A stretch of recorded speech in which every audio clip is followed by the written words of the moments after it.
Kebijakan hukum umum itu kebijakan hukum publik sama. Iya. Bahaya. Kamu kuliah lagi nanti. Galak nih, malah taruh tempat. Iya, kebijakan kajian hukum publik itu sama dengan hukum umum.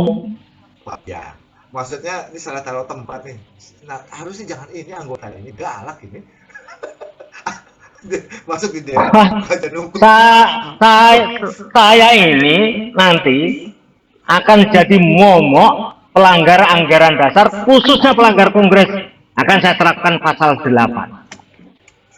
Wow. Ayat 3 sama 4. Wow. Itu kan harus dipecat dari keanggotaan. Ayat 1 huruf. Lihat aja.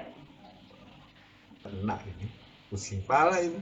Ya, pasti kena itu nanti. Lihat aja ganti pemerintahan, ganti kebijakan ini pro kita kena itu, kenapa nggak kena? Nah, untuk poin apakah bisa dihilangkan? Itu akan kita bicarakan dengan pemerintah.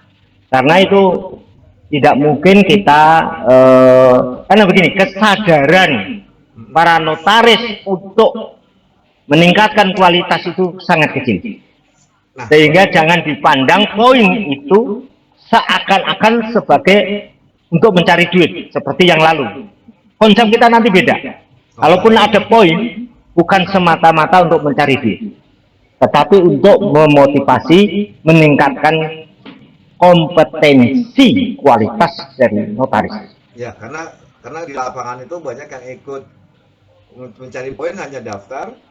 Kemudian ketika seminar berjalan ya dia nongkrong di luar, pengambilan sertifikat tinggal dia ngambil. Makanya nanti kita rubah. Nah, kita sentuh dari hatinya, kesadarannya, tidak sekedar punishment. Bagaimana kita menciptakan reward juga terhadap mereka-mereka yang punya potensi, punya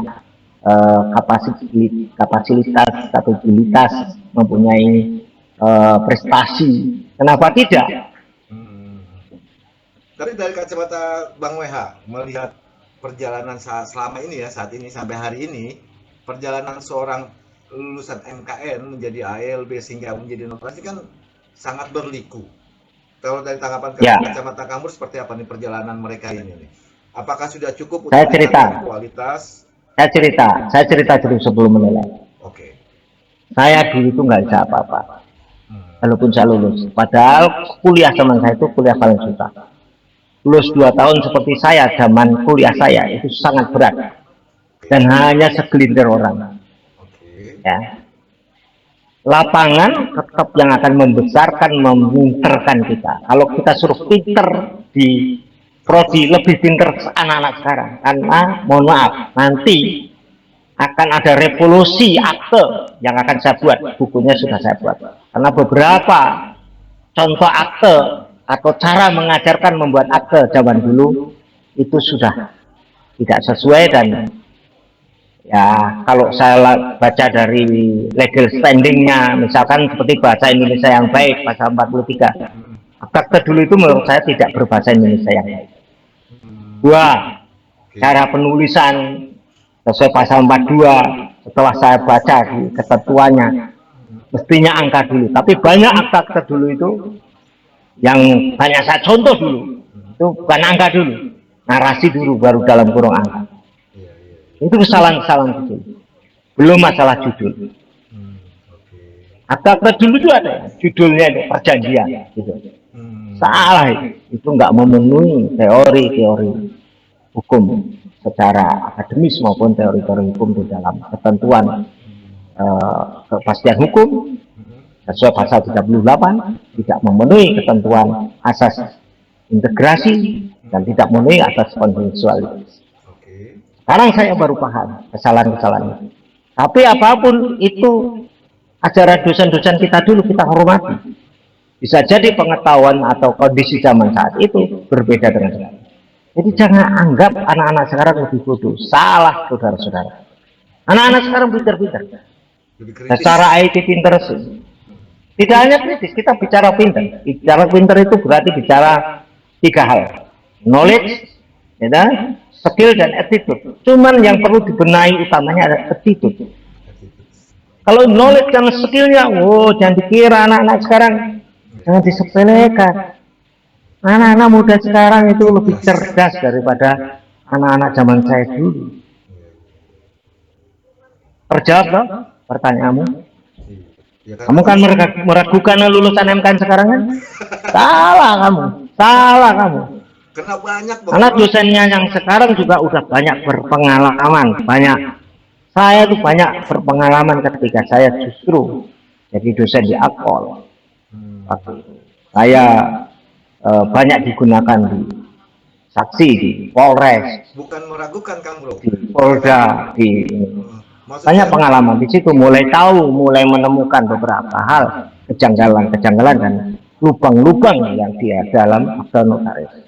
nah bukan meragukan maksud saya, karena kan lulusan dulu kan, kalau dulu prodinya kan hanya 6 kemudian 9, saat ini kan sudah 40 lebih. Satu prodi meluluskan 1000 saja setahun, berarti kan 44.000 Kang Bro. Berarti Anda jangan menanyakan kualitas, kalau gitu kuantitas yang Anda tanyakan. Justru itu, Anda kan menanyakan kualitas MKN sekarang. justru itu dengan banyaknya prodi ini kan, banyaknya lulusan MKN ini, apakah itu tidak ada saringan lagi? Apakah akan diangkat semua menjadi notaris? Kan tidak mungkin juga Kang Bro.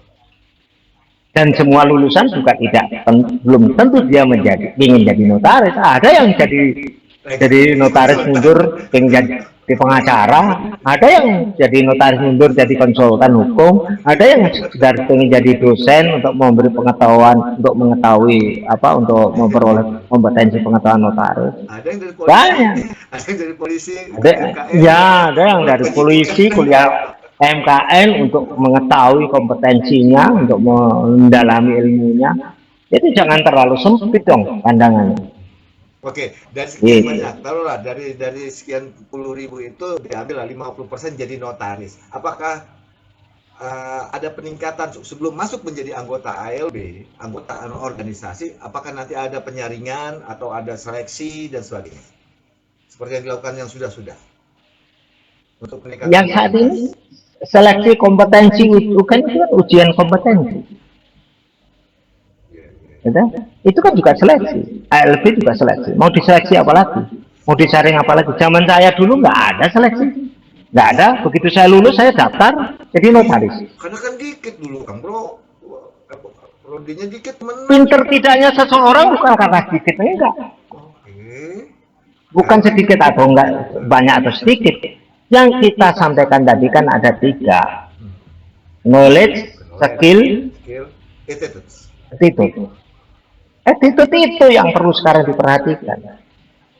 Kalau soal jumlah banyak tidak, memang yang memberi rezeki kamu, memang yang memberi rezeki organisasi. Orang kerja sendiri. Orang ayatnya wa mimma razaqnahum yunfiqun. Dimanapun dia akan berada, dia diberi rezeki sama Yang Maha Kuasa. Kopi dulu Kang Bro, kopi. Mengapa kita manusia, mengapa kita manusia ikut-ikutan campur soal rezeki? Ya, kopi dulu. Silakan Bro. Saya sekarang sudah nggak ngopi. Sekarang nggak ngopi.